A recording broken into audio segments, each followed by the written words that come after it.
Talk about your transition to Philly. Were you excited to leave Chicago and go to the Eagles? I didn't want to leave Chicago because I was just so accustomed to it, the routine and just the city and every day.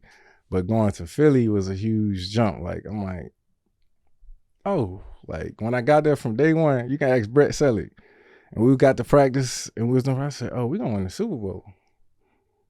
I knew that instantly. I'm like, oh, we're going to win the Super Bowl. Just the way our practice was going and transition and things was just going. Like, I could just feel the energy. Like, I was on the Bears. I'm not saying that we wasn't a great team, but it was just a different environment. We had all the pieces and a lot more things that we can make this a special year. Mm-hmm. When you're in a training camp and you see players playing and coaches coaching, that makes you say we're going to win a Super Bowl? I'm sure there's a lot of fans listening that'd be like, what were like some of the couple of things that make you think to yourself, oh, we can go all the way? I just feel like the whole environment, like the culture that they had created, and then still, like you had Deuce Staley, as you seen Deuce on Hard Knocks. Yeah, that's Deuce in Philly. He don't change. That's always him. Coach Frank Wright, he did a great job of with the quarterbacks, but also like with the game plan. Coach Stout, and obviously Coach P, he capped it off. Like I feel like he took good care of all of us as players. Like he really worked with us, and he really was a players coach. Mm-hmm.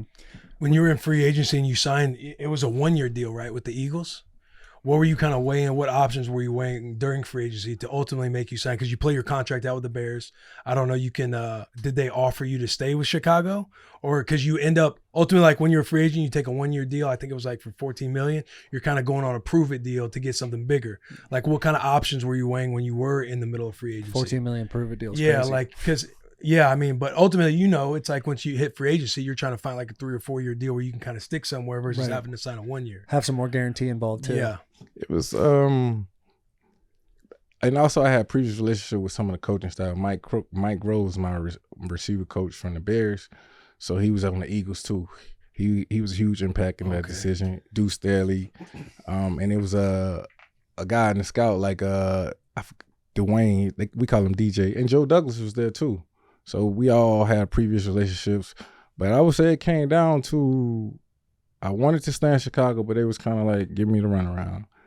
And then the Patriots called, and they was like, "We got XYZ millions for 1 year." I'm like, "Shit, somewhere close to $20 million for 1 year." I'm like, "Shit, all right." Like, and then they signed my boy Stephon Gilmore. I love Stephon. They signed him to a fight. Then they was like, "We got XYZ dollars, basically like $2. I'm not gonna say a number, but a lot lesser than something closer than 20 million. So I'm like, nah, I'm not going there. So the Eagles came through and like, we could do this. We got XYZ.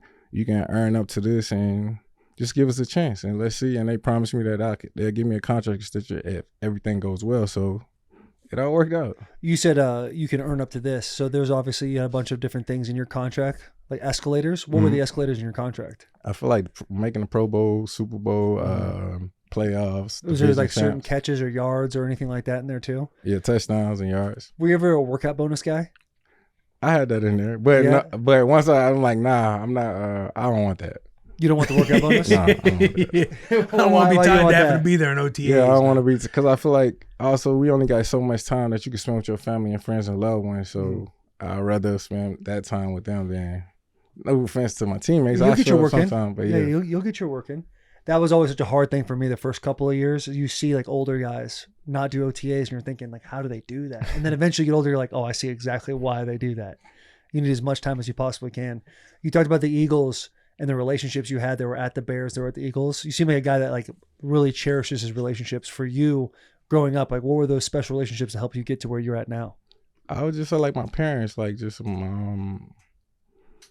and my older brothers, just watching them. Like my older brother was a football player too. Like he probably was one of the best players in the Southeastern Conference, like when he was coming up. So where I'm from, a lot of people always say that, oh, Alshon a basketball player. His older brother, he's a football player. He's really know what he's doing. Like he really is that guy. Mm-hmm. But I would just say like just people in my town and my neighborhood just looking up to them, but also just them giving me the encouragement, but me also understanding who I was, that I'm representing, I'm carrying my town, and I'm also carrying South Carolina. So no matter where I do or where I go, I just always believed in myself, and I'm gonna make the best of the opportunity. Mm-hmm. You won that first year when you got to the Eagles, yeah? Yeah. What was it like going through that transition from Carson Wentz? You guys start off hot. Obviously, he's having an MVP year, and he goes down. I'm sure first thought in your mind is like, oh, fuck, can Nick carry the torch. You guys ultimately end up winning, but talk through that transition when Wentz went down and then Nick Foles comes in.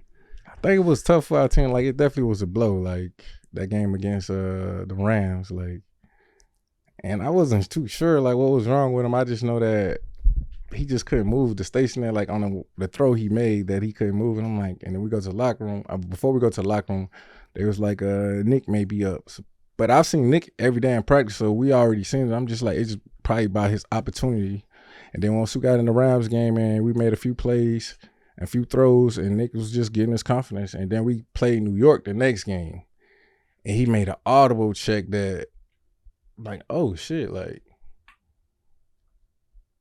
I'm like, oh yeah, he really is. He knows his shit. They're in trouble. Yeah, it's in trouble. It's like, I'm just like, yeah, it's on it. Like, it's on. Like, all the doubt or anybody's mind, it's over with. Like, they're in trouble. The world. I mean, they might think that, oh, we don't have something special, that we're not gonna win the championship no more. But we know that, like, with Nick, we're gonna keep it rolling, and we got your back. Mm-hmm. Rumors true about Nick? Huh? I don't know nothing about that. It seems like you do know something about that. I only came to Philly 1 year, but I used to hear the jokes about it, the fan base and stuff like that. Some of the Kelsey definitely used to be having the jokes all the time about that. It had to be widely talked about throughout the locker room. Me and Nick used to talk all about basketball all the time, though. Like, we was big basketball players. Okay. He's like, I don't know nothing about. Oh, you know. You know exactly. As you say, the rumors are true. Only guy in the world with two Saint Nick and Big Dick Nick, two polar opposite nicknames. Yo, best part winning the Super Bowl. Like, you've won it. You got the confetti fall on top of you, like all of it. Like, what's one of the best moments on that Super Bowl run or winning the Super Bowl? Was it beating the Patriots? Was it the parade? Was it the after parties? Like, what? Tell us about it, because we've never touched it. We sniffed it. Yeah, but you know what I'm saying. 2 quarters away from going to the Super Bowl. 2 quarters. I think it was all of it. Like, I embraced it all. The moment was great. Like, winning it in that moment. I feel like some of us like, what the fuck we just do? Like, it was like, we just beat Tom Brady and the Patriots, like Bill Belichick, like, oh shit. And then when we got to that parade, I feel like that parade probably was one of the most craziest moments, just seeing all those fans and those people. Like, that probably was the highlight for me, like the parade. Obviously Kelsey had the speech, but I just feel like just going down Broad Street, that was probably the highlight. Like, that was special. Did you ever end up going to Disney World? Nah, Nick went to Disney World. I was looking for the camera. That's what it was. After the game, I was trying to go, but Nick, the camera went to Nick. So, quarterback. Yeah. Man, what's it like? The preparation leading up to those 2 weeks before the Super Bowl. Like, how does the stress feel? Because everyone can always say, like, oh, it's just another game. We got to focus on 60 minutes of football. But, like, truly, most people since little kids have been playing football, and they have just dreamed about hosting a Lombardi Trophy. And you're preparing for that. What is that feeling like that week? We all said that let's be locked in for the next 2 weeks. Let's no partying, no drinking, no whatever you do, let's cut that out. Like, this is it. Like, we work our whole life and we may not ever get back here again. So let's just focus and lock in. Let's hold each other accountable. We already been doing that throughout the whole season, but let's even focus and lock in even more, and let's see what we can do. Mm-hmm. How close were you guys to repeating that next year? I hate to even bring it up. Would you say that's like your toughest moment of your career? Oh, nah, not at all. I just felt like I feel like it was some things that we could have changed throughout the season before that we wouldn't have been in that position. Like, far as our road to going to the playoffs and stuff like that too. So, but I'll take ownership on that. Like, it's all on me. Like, I'm a professional. Like, that's what I signed up for. So I don't think it was a tough one. It was just a learning experience. Like, just got to keep going.